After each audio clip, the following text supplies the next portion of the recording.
Remand শেষে কারাগারে সাবেক আইজিপি শহীদুল হক। বৈষম্য বিরোধী ছাত্র আন্দোলন চলাকালে ব্যবসায়ী আব্দুল ওয়াদুদ হত্যার অভিযোগে দায়েরকৃত মামলায় গ্রেফতার সাবেক আইজিপি শহীদুল হককে কারাগারে পাঠানোর আদেশ দিয়েছেন আদালত। বুধবার 11 সেপ্টেম্বর সকালে 7 দিনের রিমান্ড শেষে শহীদুল হককে আদালতে হাজির করা হয়। এ সময় কারাগারে আটক রাখার আবেদন করেন তদন্ত কর্মকর্তা নিউ মার্কেট থানার উপপরিদর্শক বায়েজিদ বোস্তামি। আবেদনের শুনানি শেষে ঢাকার মেট্রোপলিটন ম্যাজিস্ট্রেট আলী হায়দার তাকে কারাগারে পাঠানোর আদেশ দেন।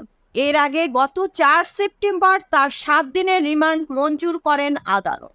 গত 19 জুলাই বিকেলে নিউ মার্কেটের 1 নম্বর গেটের সামনে গুলিতে নিহত হন ব্যবসায়ী আব্দুল ওয়াদুদ। এ ঘটনায় সাবেক প্রধানমন্ত্রী শেখ হাসিনা, সাবেক সেতুমন্ত্রী ওবায়দুল কাদের সহ 130 জনের বিরুদ্ধে হত্যা মামলা করা হয়। নিহত ব্যবসায়ীর শ্যালক আব্দুর রহমান বাদী হয়ে গত 21 আগস্ট নিউ মার্কেট থানায় এই মামলা দায়ের করে। মুক্তা পারভেজ, ডেস্ক রিপোর্ট, বিই নিউজ, ঢাকা।